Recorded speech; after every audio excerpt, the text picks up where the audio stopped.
माले कार्यकर्ता वैद्यनाथ मुखिया के संग बद सलूके के खिलाफ बहादुरपुर थाना के समक्ष भेल प्रदर्शन। और देखे कि अछि पूरा मामला।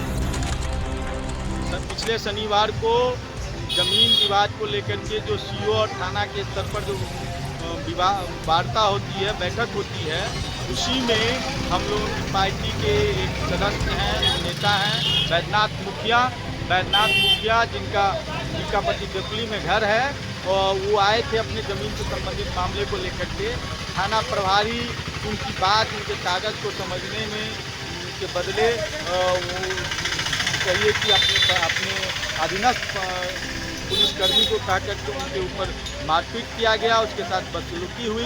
इसको लेकर के हम लोगों ने आज प्रतिवाद किया कि ज़मीन विवाद में पुलिस ने किस मैनुअल से वैद्यनाथ मुखिया पर मारपीट किया या हाथ उछोड़ने का काम किया, इसका हम लोगों ने जवाब मांग किया। और उसके साथ साथ जो बढ़ते अपराध के खिलाफ जो पुलिस का अपराधियों को संरक्षण का सवाल है, उस सवाल को लेकर के सैकड़ों की संख्या में आज हम लोगों ने थाना के सामने अनिश्चितकालीन धरना दिया था।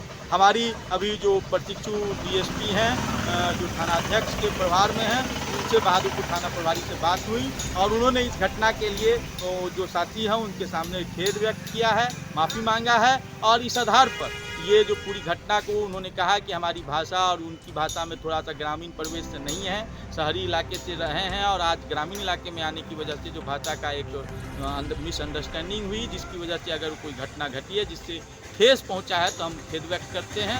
और ये पूरी हम लोगों ने भी इस बात को एक्सेप्ट करते हुए हम लोग अभी कार्यक्रम को ख़त्म किए हैं। और हम कहना चाहते हैं कि ये जो नीतीश राज में अफसरशाही बढ़ी है, ज़रूर ही अफसरशाही पर लगाम लगाना होगा। प्रशासन और सरकार और जनता के साथ जो पुलिस को सुरक्षा देना है, इसके बदले अगर भक्षक बनेगी तो हम इसके खिलाफ प्रतिवाद करते रहेंगे। ये भाकपा माले का संकल्प है और इसी के तहत हम लोगों ने